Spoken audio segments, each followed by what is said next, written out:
closed the door, and they're standing in the hallway, and they said, what did you want to tell us? Nothing. I want to show you something. Look through the window. And because they flipped the radio on, this little girl was dancing around the room. They said, there's nothing wrong with your daughter. She's a dancer. She needs to be moving to think. Go put her in dance class. So they did. Long story short, she went on to the Royal Ballet. She met Andrew Lloyd Webber. She wrote all the choreography for her first musical called Cats. Then Phantom of the Opera. And now she's a multi-millionaire with her own dance colleges worldwide for girls just like her because one person said she was gifted, not cursed. Nowadays, we would have medicated her, make her sit still. I'm not always against medication, don't get me wrong. But we're trying to make everyone the same, make us all normal. What's making that person special, you know?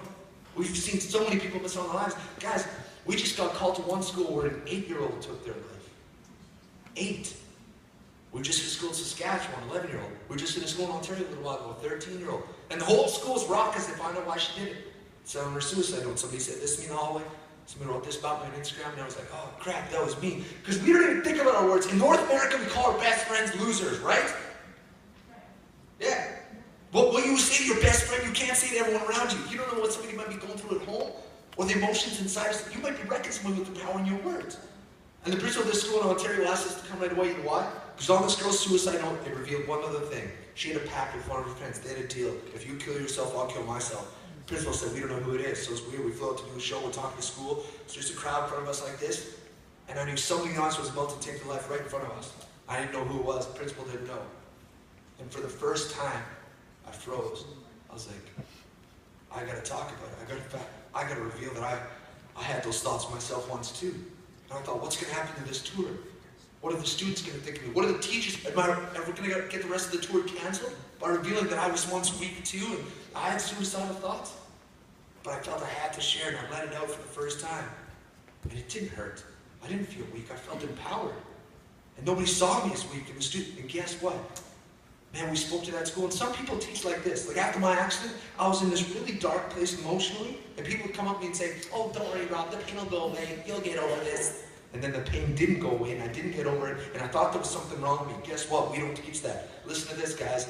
Pain doesn't always go away. Let's say you've lost someone. That pain's not going to go away, and it shouldn't. Because you're never going to forget that person. But listen closely, guys. If pain doesn't go away, neither does your strength. When your pain gets to here, your strength is here. When your pain gets to here, your strength is here. But the pain, you feel it automatically, and the strength, you have to decide to go and get it every day, and it's already inside of you. And if you wake up in the morning looking for pain, that is all you're going to find. But if you get up in the morning looking for strength, looking for hope, looking for help, that's what you're going to find. And again, we turn to our parents. Our parents disappoint us sometimes. Mine did. Friends disappoint us. We turn to cutting, booze, drugs. We stop eating. We think it's going to fix our problem. That has never fixed anyone's problem. We've met with tons of people. And we said this at that school in Ontario, guys. And for the first time ever, this young girl came up, mascara running down her face. She pulled her note out of her pocket and handed it to me. I said, what's this? She said, it's my suicide note. I was going to kill myself tonight. She goes, now I get it. I got the strength back. I can do this. And guess what? She always thought she was cursed. Because some people go through a tough day, they wipe it off, keep walking, right? Some people can't. She was like me. She'd go through a tough day, get to her room, ball her eyes out, and she thought she was cursed with all this extra emotion. I don't think she's cursed either. I think we've worked with so many people that are suicidal. You know what we have in common? We hurt deeply, but we can see when other people are hurting. That extra emotion that you have, it's not for you. It's for the people around. If you hold it to yourself, it'll overwhelm you. And now that girl's helping other people because she can see when they're hurting and she's still here. That's the whole thing with, like, listen to me closely, okay? Mental health is a sick, like you can have a sickness, okay? It can break down on you and you need to get help. But once you do, your life is not over. Just like if somebody goes for cancer treatments, when you're done your cancer treatment, you still got purpose, you got life, you can keep going. Somebody out there needs their story, right? Get treatment. Like if you're hurt, one of our most natural instincts in life is to protect yourself. If I throw my guitar at you, you're going to duck and block it, right? So if you get to a place where you're hurting yourself, or you're ready to kill yourself, there's something wrong. You need to get help. But once you do, realize something. That emotion that you have, you don't have to shut it off. You can channel that emotion to help other people. Man, we've seen, and keep your eyes open. You might see somebody going through a tough day, but you can't always see it. In fact, I want to show you a video of a school we were called to. Actually, in this video, you're going to see 2 schools that we were called to recently. One was small town Alberta. Guy was 6'4", 17 years old, popular guy, hockey player, getting scouted. And the other guy sounds totally different. From Ottawa, loved to sing, loved to figure skate. Just started a gay straight alliance in the school, trying to get picked on a little less. Unfortunately, the opposite happened. Started the lines got picked on even more, which is often the case. And they sound like they have nothing in common, right? Big, tough hockey player and a bigger skater, but they both had that emotion that I'm talking about. They both took their lives. Went and did shows for their schools right after the tragedy. Those are hard shows for us to do because all their friends and family are sitting right in front of us. But guess what? After our show, they came up and they said, Rob, we want to tell our stories. We want to make this video so you can show it in schools across Canada so people can see the hurt that this causes, but find out you're not alone. It's okay to talk about this stuff. It's okay to get help. And even though it's a tough video for us to watch, it might be for some of you as well. It's only 2 minutes long. I want you guys to sit tight, because afterwards I'm going to show you another video to show you how their stories are now impacting tons of people. Check this out. He was playing the hockey he had set out to play. He had set goals for himself, and he was so happy. And we had seen him depressed in the past once before, and he was leaps and bounds beyond that. We didn't see it. There was no signs this time. There was lots of times over the years that we had inklings that he was struggling, and that he wouldn't talk about it. He wasn't one that tried to get anybody else in trouble, which, you know, really regret now, because if he had been more open, we could have dealt with things faster. I can kind of be cold-hearted and not very understanding. And that's kind of how I was with Colton. I did kind of think that he was just playing it off, like, you're not actually going to tell yourself what's that bad in your life. I took him to school, and I said, you know, if you're having a bad day, call me. I'll be right over there again. If you're not having a good day, just call me. I'll get you. You know, we'll go do something. Thankful I had the chance to do that. That's the last thing I saw. I had to get up early that morning. I walked up the stairs. As soon as I got to the top, I looked over and I could see his long legs sticking out. I ran up to him. I felt his tummy. It was cold.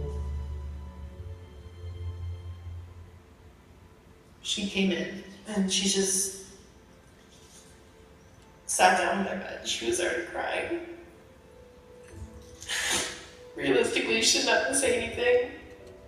I wanted to stop. I don't want to hear about this anymore, Rob. I want to see you pull those notes out of your pocket and you show them to me. We saved one. I couldn't save him. I want to save other people. I want to help. And I know you're going to do that. As his dad, Steve. There's a lot of hurt there, a lot of regret. But did you hear what he said?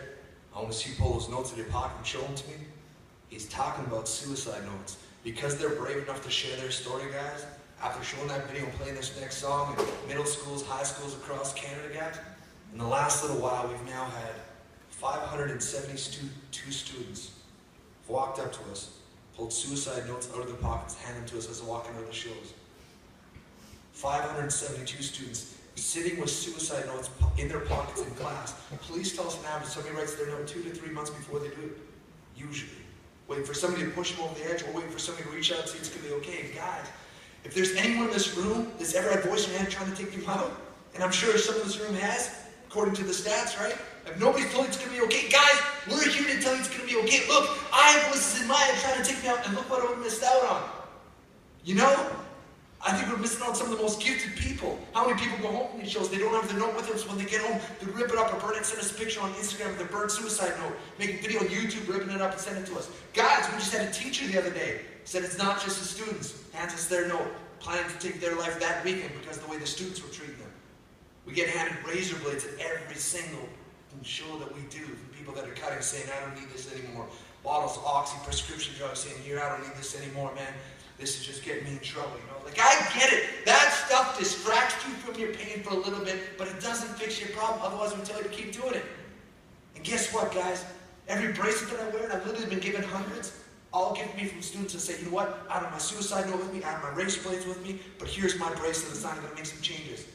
And then we give them one of our bracelets. And guess what, guys? Now we go back to schools we were at 4 or 5 years ago, and students are waiting by our tour bus when we pull up, showing us they're still wearing that bracelet we gave them.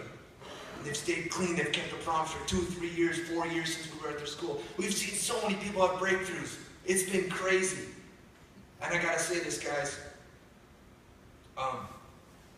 One of the most moving things that ever happened on this tour happened as we were setting up. Austin, is it okay if I share this story? Yeah? Austin, you heard that dad up there say, I couldn't save him, I want to save other people, I want to help, you know? Austin just said the same thing. He handed me the note that his dad left when he took his life when he was 16 years old. He said, Rob, I want you to have this. I wasn't able to help him. I hope this helps save some other people. Austin, there's a bracelet that I wear every day, and I want you to wear it, okay? Give him a big round of applause.